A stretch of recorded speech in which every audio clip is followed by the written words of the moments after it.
Sejam muito bem-vindos ao primeiro episódio do meu podcast. Estou muito feliz aqui em receber, além de grande amiga, uma médica, ginecologista, especialista em menopausa, saúde íntima e reprodução humana, a doutora Mariana Liporoni. Seja muito bem-vinda, doutora Mariana. Obrigada, Dani. Muito obrigada pelo convite. Estou muito feliz de estar aqui no seu primeiro episódio do seu podcast. Nossa, eu estou feliz de receber aqui. Será um grande prazer a gente conversar, né? A gente vai falar sobre menopausa, que é um tema, né, Mari, que vem cercado de muito estigma, muitos mitos, né? De estudos aí que vieram trazer muitos medos. Então, a gente vai conversar bastante sobre esse tema e trazer informações para as mulheres. É muito importante a gente trazer informações de qualidade, parte científica, para a mulher ter mais qualidade de vida, saber fazer escolhas, né? Então a gente vai falar sobre o que é menopausa, sobre os sintomas, o que a gente tem de reposição, os riscos, as contraindicações, muita coisa, né, Mari, para falar. E é um assunto muito importante hoje, acho que o mundo está mais ligado nisso, né?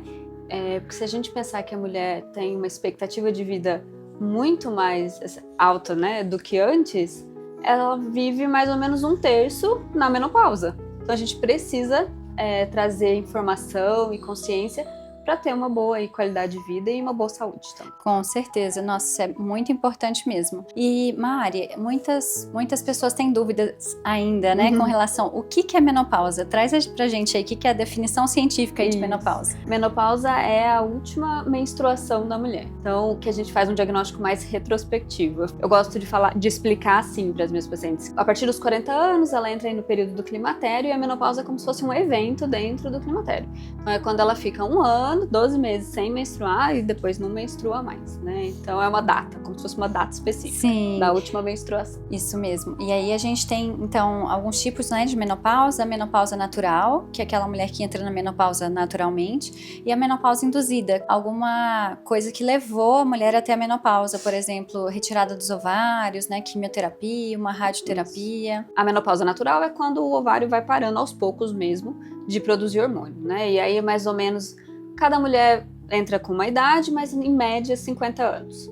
E a gente tem a menopausa induzida, que é quando para de uma vez, que pode ser retirada dos ovários cirúrgicos, né, por câncer de ovário, assim, ou tumor ovariano, endometriose, ou por tratamentos com quimioterapia e radioterapia que atacam direto ali o ovário e ele para de produzir os hormônios. Sim, e a gente tem aqui a menopausa também precoce, né, que é quando ocorre antes dos 45 anos, e quando ela ocorre antes dos 40 anos, ela é chamada de insuficiência ovariana prematura, né, e é importante a gente entender que a mulher que entrou na menopausa antes dos 40 anos, né, que no caso seria insuficiência ovariana prematura, ela precisa repor hormônio, que a gente sabe que o hormônio protege do ponto de vista cardiovascular, protege o osso, a gente vai trazer muito desses temas. Exatamente. Aí, muito importante a gente saber, né? Porque antes dos 40, ela vai viver mais ainda sem hormônio, né? E isso pode trazer algumas consequências. A mais para essa mulher, exatamente. E com relação ao diagnóstico, eu recebo muitas pacientes que passaram por algum outro médico e falaram assim, doutora, o médico pediu alguns exames e falou pra mim que tá tudo bem com os meus exames, mas eu tô sentindo algumas queixas, alguns sintomas. Então é importante a gente esclarecer que nesse início, na perimenopausa, né, quando a mulher não entrou definitivamente na menopausa, a gente já pode iniciar o tratamento, né, se não tiver contraindicações, e o diagnóstico ele é clínico. Exato. Ele não precisa de exames laboratoriais, né? É importante falar que os sintomas podem começar mesmo antes da menstruação parar. Exatamente. Né? E o diagnóstico é clínico, tanto pelos sintomas quanto pelo ciclo ali, né, a observação do ciclo menstrual. E o diagnóstico, o exame de sangue, ele não faz diagnóstico, eu falo isso para as minhas pacientes. Ele ajuda em alguns momentos, Sim. Mas como o ovário vai parando aos poucos, né, de produzir hormônios, dependendo do momento que você colhe, ele pode estar, se o ovário estiver produzindo hormônio, o exame vai estar normal.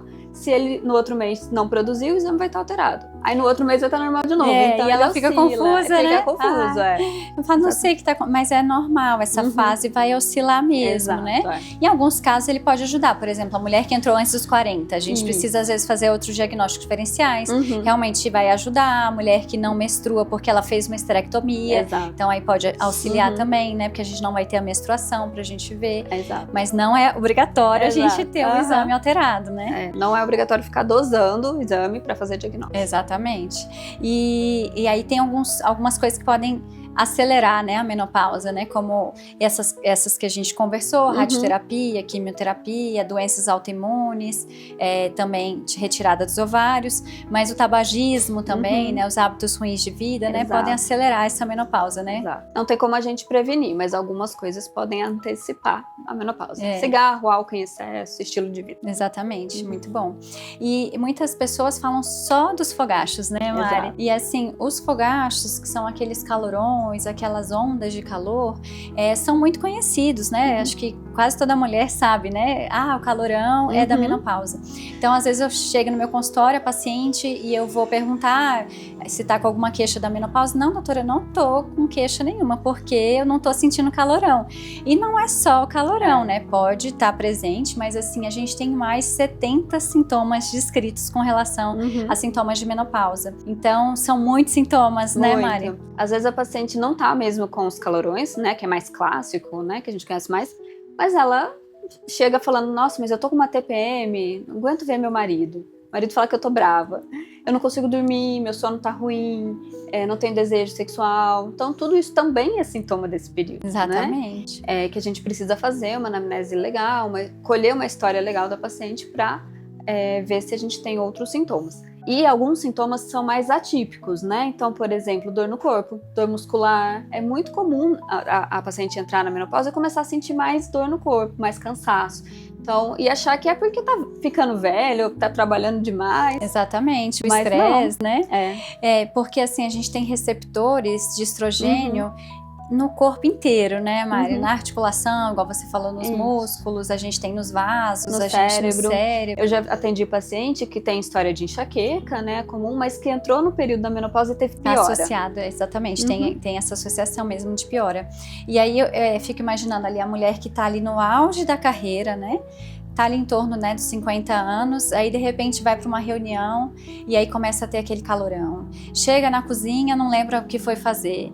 Começa a acordar de madrugada. Então, ou esquece na reunião também, né, o que ia falar. Exatamente, esquece o que ia falar. Então, tem um impacto, assim, muito importante, né, na vida dessa mulher. Às vezes ela ainda tá cuidando ali dos filhos, né, que estão em casa. Filhos, às vezes, estão pequenos, né, ainda dependem muito. Então, impacta muito. Começa a ter conflito, vida sexual começa a piorar, né. Então, são muitos sintomas mesmo relacionados a essa fase. O fogacho, principalmente, além de dar o desconforto que ele dá, ele atrapalha o sono, né, em algumas mulheres. E aí a mulher não dorme bem, no outro dia fica tudo ruim, o humor tá ruim, a memória tá pior, porque não dormiu bem, come errado, não faz exercício, aí vira tudo uma bola de neve. O fogacho, ele contribui, né, para essas coisas, com certeza. E assim, acho que 90% das mulheres podem ter fogachos, né, e uma porcentagem alta vai ficar aí pelo menos 5 anos com fogacho.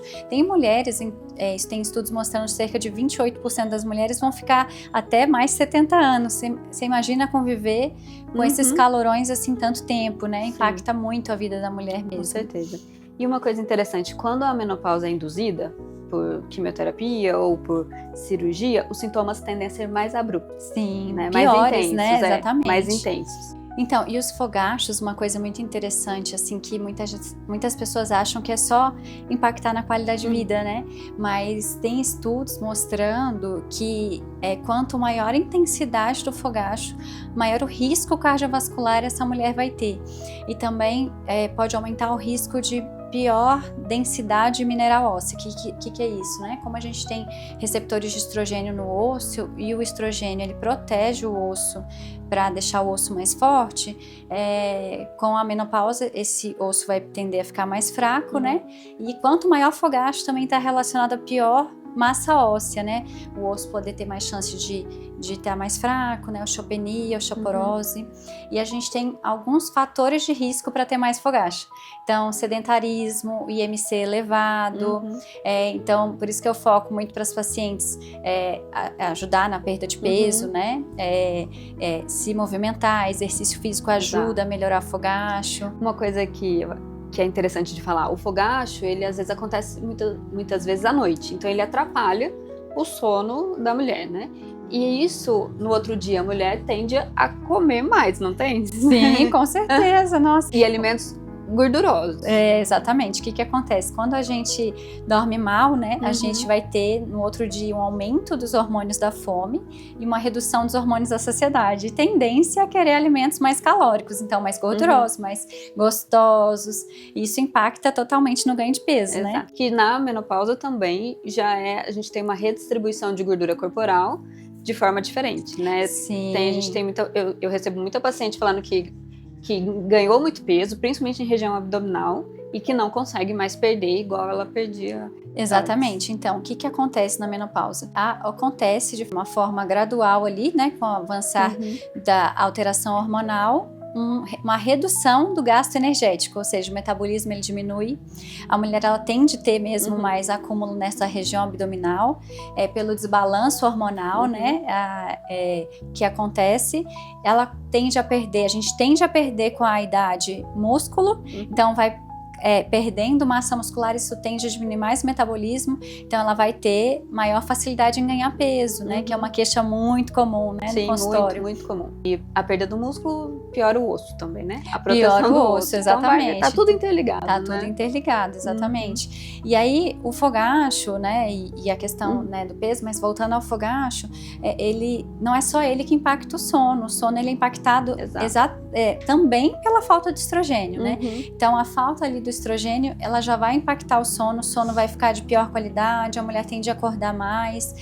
E quando a gente faz a terapia de reposição hormonal, né, seja com estradiol ou estradiol e progesterona, melhora muito a parte, qualidade, né, a qualidade do sono. Sim, a mulher passa a dormir melhor. E isso, na minha opinião, faz toda a diferença para as outras coisas, né? Estrogênio, a gente tem receptor no cérebro de estrogênio e que na menopausa sem, né, o estrogênio a gente tem quedas aí de melatonina, esses hormônios do sono. Então a gente tem sim um prejuízo na qualidade desse sono também. Muita gente tem falado também da progesterona, né, Mari? A progesterona para um efeito ali sedativo, né? Mas só o estrogênio já vai ajudar, mas aí tem se falado um pouquinho também da progesterona, tem um pouquinho de efeito sedativo, age com neurotransmissores, né? Normalmente a gente orienta a usar à noite para já dar essa sedação e ajudar também no sono, né? E com relação ao sistema nervoso central, né, que a gente estava falando, de ter receptores, é uma fase da mulher que a gente chama até de janela de vulnerabilidade. Ela tá mais propensa a ter depressão, ansiedade, vários irritabilidade, né? Então é uma fase muito sensível da mulher, né? Que a gente pode ajudar, e a terapia de reposição hormonal ela ajuda muito nessa questão cerebral. Tem alguns estudos mostrando que quando a gente entra nessa fase precoce de perimenopausa, ele previne até Alzheimer, né? Ajuda na prevenção de demências. Então, a gente saber na fase que vai entrar, o benefício que vai trazer para essa mulher, claro, se não tiver contraindicação, ajuda em diversos fatores. Com certeza. Iniciar no momento certo traz mais benefício do que risco, né? Exatamente. Então, tudo isso tem que ter o acompanhamento do médico para ver se está no momento certo, se não está muito tarde, se vai ter benefício ou mais risco. Então, entrar no momento certo faz diferença. Exatamente. E outra queixa também muito comum das mulheres, o ressecamento vaginal. Acho que isso é uma queixa muito comum, né? No muito. É uma queixa um pouco mais tardia, né? De um sintoma que vem um pouco depois, mas é muito comum e tende a piorar. Então, na vagina a gente tem receptor de estrogênio, que melhora a vascularização e vai melhorar a lubrificação, espessa a mucosa da vagina, deixa ela mais grossinha. Então, quando a gente não tem mais isso, não tem mais o estrogênio, a mucosa fica muito fininha, a gente não tem tanta fluxo sanguíneo para a região, então gera um ressecamento mesmo. Isso não melhora sem tratamento, né? Não melhora, pelo contrário, tende a só piorar. E aí, na hora da relação, vai ter um desconforto, vai ter uma ardência, pode machucar, pode sangrar, né? Se tiver muito fininho. Mas é uma coisa que tende a piorar, não é uma coisa que vai melhorar. Isso leva fatores de risco da mulher ter mais infecção urinária, Sim. ela ter incontinência urinária, Exato. bexiga hiperativa. Então, vários sintomas correlacionados a esse ressecamento vaginal, né? Exato. Que pode melhorar, igual você falou que a gente vai falar um pouquinho mais pra frente, até com o tratamento tópico, né? E Pode ser sistêmico. Isso, e indiretamente mexe no desejo, porque se você vai ter relação e sente dor, você não vai querer ter relação de novo. Exatamente. Você não vai sentir vontade de ter relação de novo, e vai virando aquele ciclo, né? Exatamente. Então, indiretamente eu falo que mexe no desejo também. E aí a gente falando então de indicação de reposição hormonal. A gente falou que vários benefícios, né? Alguns sintomas que impactam muito a vida da mulher, esses benefícios todos que a gente conversou, mas sim, indicação mesmo formal, a gente tem indicação para os sintomas vasomotores, que são os fogachos. A gente tem indicação para o ressecamento vaginal, sintomas geniturinários, e a gente tem indicação para prevenção de osteoporose, né, naquela mulher que já tem impacto ali no osso, e na menopausa precoce, que é aquela menopausa, insuficiência ovariana prematura, né, menopausa precoce. Mas além de outros benefícios que eu acho que a gente sempre tem que avaliar, né? Igual você falou, se a gente entra na data certa, a gente vai trazer muito benefício para essa mulher.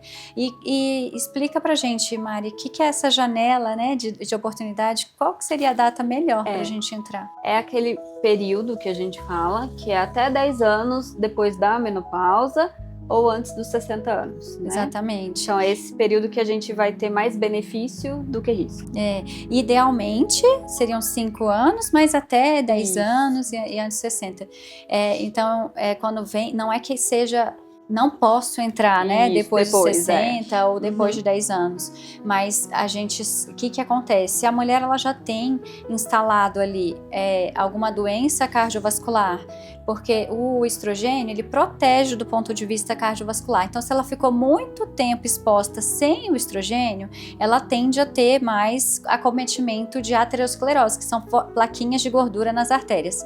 E se a gente entra nessa fase, a plaquinha de gordura, ela piora em vez de melhorar. Então, por isso, o motivo da gente ter essa janela de oportunidade. Então, essa mulher que passou dessa fase, a gente vai ter que avaliar de maneira bem criteriosa para a gente ver se há a possibilidade de a gente fazer a reposição hormonal. Iniciar, no caso, exatamente, né? de iniciar. Disso. Mas também aquela mulher que já começou e não tem contraindicação de manter, né? Se ela passou dos 60, que é uma coisa que mudou, né, Mari? Mudou, Antigamente, tinha que parar, eu lembro na época da residência, nossa, 5 anos, não podia mais manter, né? Suspendia. E hoje em dia a gente sabe que se a mulher não tem contraindicações para manter, ela pode manter esse tratamento por mais tempo, enquanto ela estiver tendo benefício. Sim, com certeza. E é igual a gente falou, como a mulher vive mais hoje, né, a expectativa de vida é maior, provavelmente teremos mulheres com mais de 60 fazendo reposição hormonal ainda, né? Exatamente. E vamos falar então um pouquinho sobre as vias, o que a gente tem, né, de reposição hormonal, né? Então, lembrando, a reposição hormonal da menopausa, a gente vai fazer o estradiol. O estradiol é o principal, né? Sim, é o que melhora os sintomas e traz os outros benefícios. Exatamente. Mas quando a mulher ela tem o útero, a gente precisa fazer a progesterona. Porque a progesterona, quando a gente faz o estradiol sem o uso da progesterona, a gente aumenta o risco de câncer no endométrio. Exato. Então, a gente precisa proteger essa mulher com a progesterona. E aí a gente tem vários tipos de progesterona, né, Mari? Sim, a gente tem as bioidênticas, né, que o pessoal fala, micronizada. Tem as outras progesteronas que são mais sintéticas, mas também fazem proteção. Tem o DIU hormonal, que é uma boa opção. Então, principalmente aquela paciente que está nesse período de transição. Já protege. E precisa de contracepção, né? Então, nesse período de transição, existe ainda o risco muito baixo de gestação. Então, o DIU hormonal, ele entra como uma reposição hormonal que também protege contra a gravidez. Então, ele é uma boa opção. Fora que você não precisa ficar lembrando, igual, de tomar progesterona e tudo mais, né? Sim. E a progesterona é muito importante. Acho que a gente falar que a gente tem a progesterona via oral, vaginal, e a transdérmica a gente só tem mesmo estudo comprovando que tem proteção endometrial, que é com o adesivo. O adesivo. Gel. Não protege. Não protege. A gente não tem essa evidência, porque a progesterona é uma molécula grande, ela tem dificuldade ali de passar, né, pela barreira da pele. Exato. Então não protege. Eu recebo muitas mulheres usando, né, também. progesterona em gel, e aí eu converso sobre a gente né, trocar essa via, Exato. né? Para proteger úteros, via oral, vaginal ou o adesivo. Ou adesivo, né? Ou o DIU, no caso. Ou né? DIU, ou DIU. As vias ali do estradiol, né? A gente tem a via transdérmica, o gel também, o adesivo, o spray que chegou, né? Agora não tinha no Brasil, né? Exato. Chegou esse ano. Foi esse ano, né, Foi Mari? esse ano. A gente tem o via oral, né? Que eu sempre dou mais preferência ao transdérmico, mas a gente também tem o via oral, né? Facilidade, mulher que não tem contraindicações. Uma coisa importante, mulheres que não têm útero, teoricamente não precisam usar progesterona. Mas mulheres que tiraram o útero por endometriose, por exemplo, a gente precisa entrar com a progesterona. Porque a endometriose, ela é uma doença que ela gosta de um hormônio e é quando a gente tem focos de endométrio fora, né, na pelve, distribuídos na pelve. Por mais que ela operou, tirou todos os focos, tirou tudo, não tem mais endometriose, pode ter acontecido de ficar um foco fora ali. Então, a gente precisa entrar com a progesterona para proteger esse foco que pode ter ficado ali, né? Que daí é igual a mesma coisa, protegendo né, o endométrio, como pode ter endométrio fora, né? A gente precisa entrar com a progesterona, e não só o DIU, né? Ainda a progesterona mais sistêmica. Exato. Então, vamos falar um pouquinho sobre as contraindicações, né, Mari? É um tema, assim, que tem muita dúvida, né? Mas quais são as contraindicações mesmo? História pessoal de câncer de mama, câncer de endométrio, sangramento uterino de causa desconhecida, são história prévia de trombose, então são contraindicações formais. Aquela mulher que tem um risco cardiovascular muito alto, né? Já teve um AVC, um infarto, né? Como eu falei que o estradiol, ele protege ali o coração, e quando a gente entra na data certa, ele vai continuar protegendo, e quando a gente entra e já tem plaquinha de gordura, ele vai favorecer a formar mais plaquinha de gordura. Então, a mulher que já tem um risco cardiovascular, ela não deve utilizar, né? Exatamente. E uma dúvida muito comum, assim, a endometriose não pode usar, né? Porque a endometriose gosta de um hormônio, né? Então, nos casos da endometriose, pode acontecer da doença ser reativada, mas aí muita gente precisa pesar, não é uma contraindicação absoluta, né? Tem que sempre saber utilizar a progesterona junto, né? Acompanhar, né? Acompanhar sintoma, pesar benefício e risco, né? Não adianta, a paciente tem endometriose, a gente não vai entrar com hormônio, mas ela não tem qualidade de vida, porque ela tem fogacho, ela não dorme, né, e os outros sintomas todos, então a gente precisa pesar. Sim, com certeza. E assim, recebo algumas pacientes que falam, eu já tenho histórico da minha família de ter câncer de mama, eu não posso entrar. A gente precisa sempre avaliar qual é esse histórico, né? Qual é esse histórico, porque não é uma contraindicação, né? Porque às vezes aquilo lá não é uma causa genética. História familiar não é contraindicação absoluta para a gente entrar com reposição hormonal. Então a gente tem que avaliar direitinho. Mesmo porque o câncer de mama tem outros fatores de risco, né? Então às vezes a paciente ela não faz reposição hormonal porque ela tem uma história familiar, então ela tem medo, mas ela é obesa, sedentária, fuma, então... Esses são fatores piores, exato, né? Então... Mas não é mesmo uma contraindicação absoluta, né? Tudo, a gente, de novo, pesar benefício e risco, ter um acompanhamento mais de perto, às vezes eu peço até um acompanhamento com o mastologista em conjunto, para ir acompanhando. Eu gosto muito de falar guarda compartilhada, né? Por exemplo, aquela mulher lá que passou dos 60, então eu vou pedir todos os exames cardiológicos, vou conversar com o cardiologista, a mulher que tá ali com o histórico mais importante ali, vamos pedir ajuda ali do mastologista, né? Então essa troca de experiências eu acho muito válida. E algumas coisas também tem muita dúvida. A mulher tem enxaqueca, não pode. A mulher tem hipertensão, não pode, né? Então, o que acontece? Quando a mulher ela tem algumas doenças controladas, a gente pode utilizar, a gente tem que escolher bem a via. Porque mulher que tem hipertensão, mas está bem controlada, a gente tem que usar a via transdérmica. Porque a via oral, ela passa ali pelo fígado, aumentando fatores que elevam a pressão, os hormônios que elevam a pressão. O diabetes, a mesma coisa, tem mais risco, né? Para a mulher, se ela não tiver um risco cardiovascular tão alto, tiver um diabetes controlado, né, tá bem controladinho, não é contraindicação, a gente dá preferência para via transdérmica. Mulher que fuma, né? Também. Mulher que fuma, aí a gente sempre orienta a parar, mas a gente não necessariamente precisa, né, não utilizar, a gente pode usar via transdérmica. Eu confesso que eu só faço transdérmico porque eu gosto, eu acho também. mais seguro para todo mundo.